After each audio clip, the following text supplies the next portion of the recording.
Assalamualaikum warahmatullahi wabarakatuh, sahabat santri Lasnu.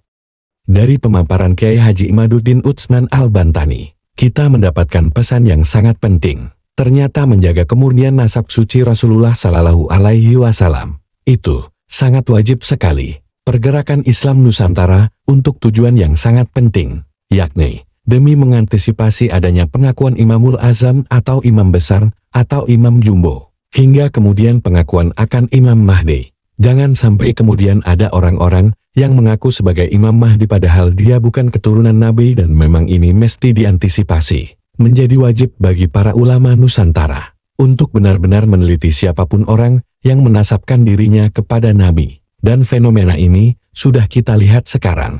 Mula-mula ada yang mengaku sebagai Imam Jumbo, ada yang mengaku-ngaku Imam Besar, kemudian mengumpulkan sejumlah massa untuk menobatkan dirinya sebagai Imam Besar umat Islam. Ini sudah harus diantisipasi. Tidak boleh ada siapapun yang kemudian mengaku sebagai Imam Besar umat Islam ketika dia tidak bisa mengkonfirmasi nasabnya. Lebih berbahaya lagi ketika orang mengaku-ngaku sebagai Imam Mahdi. Coba kita ingin simak dulu apa yang dijelaskan oleh Kiai Haji Imaduddin Utsman Al-Bantani. Saya awali malam hari ini dengan kalimat seorang ulama. Bismillahirrahmanirrahim.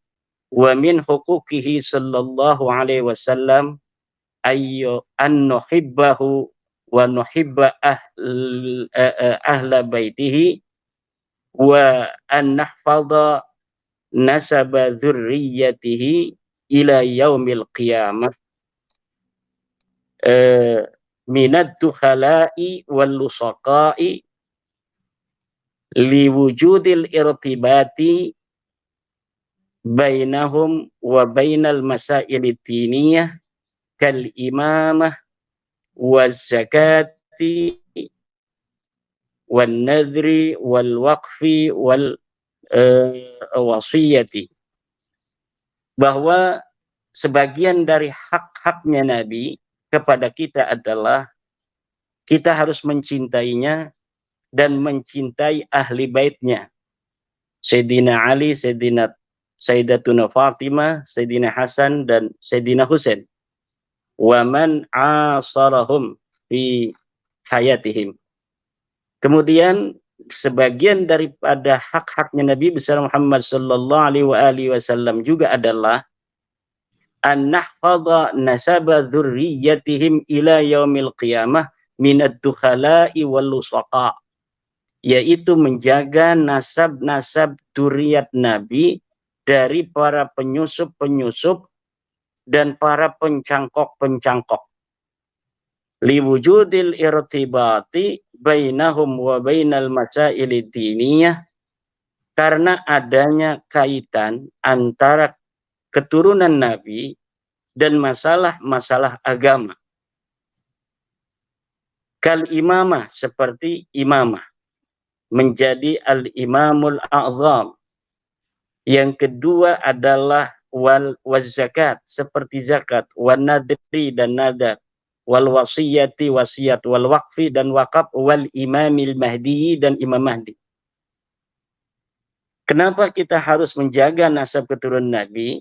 Karena ada masalah-masalah agama yang berkaitan dengan keturunan Nabi, seperti al-imamatul uzma, yaitu ketika kaum muslimin bersepakat seluruh dunia untuk mengangkat seorang imam, maka disyaratkan harus Quraisyiyun, seorang dari keturunan Quraisy.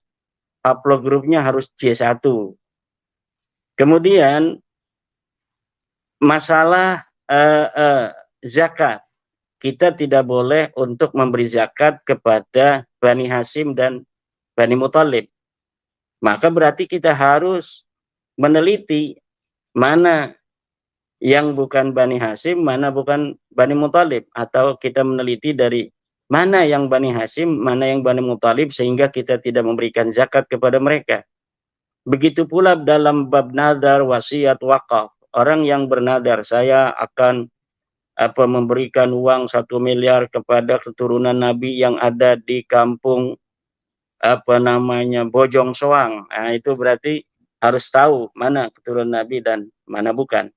Kemudian Imam Mahdi, dan ini yang paling berbahaya ini. Mas Rifki.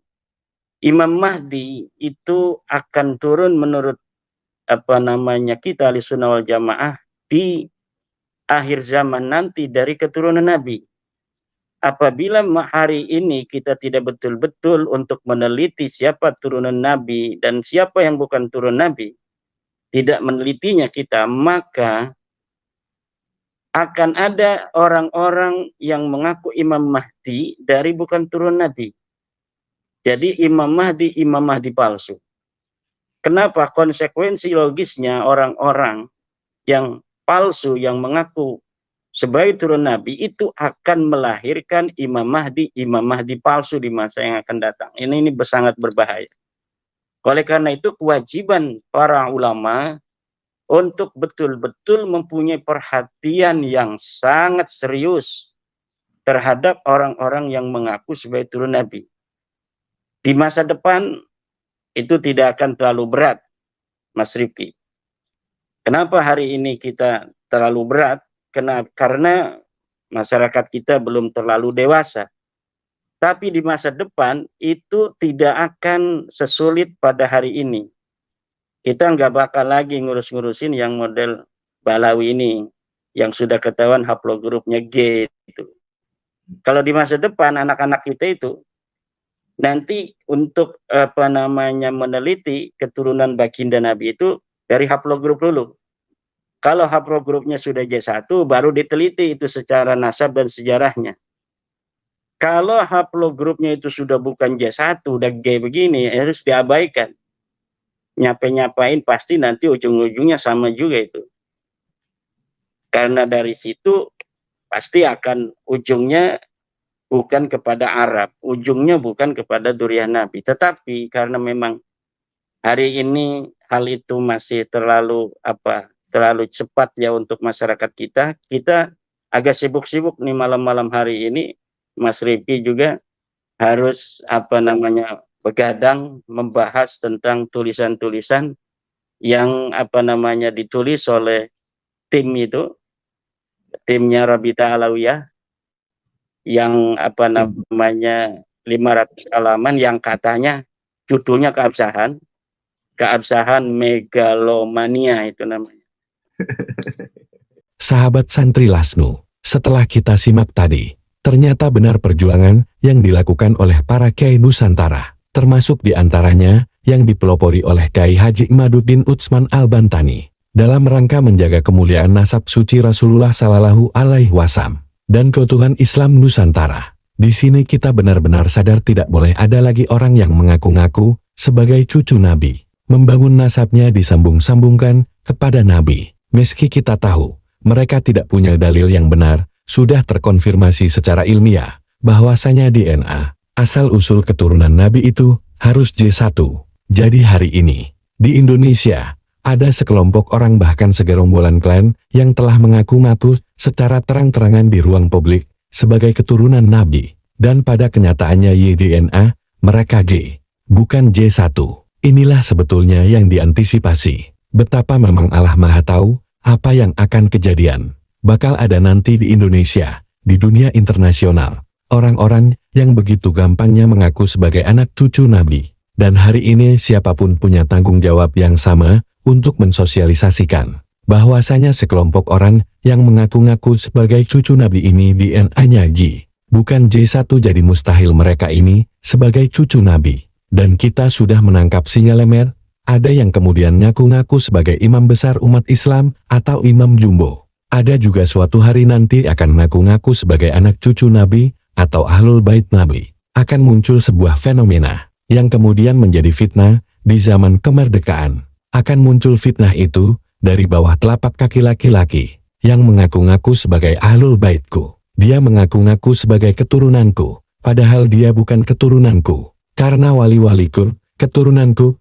keluargaku, hanyalah orang-orang yang bertakwa. Sampai di sini makin jelas apa yang kita perjuangkan dalam rangka menjaga kemuliaan ajaran Islam dan menjaga kemuliaan nasab suci Rasulullah Shallallahu Alaihi Wasallam. Mulai sekarang pantang mundur, pantang menyerah, rapatkan barisan. Mari kita bersama. Rawai-rawai rantas malang-malang tuntas. Rahayu. Wassalamualaikum warahmatullahi wabarakatuh. Kami Santri Laskar Nusantara, LASNU, militan pelindung Pancasila, UUD 45, Bhinneka Tunggal Ika, dan NKRI, Merdeka.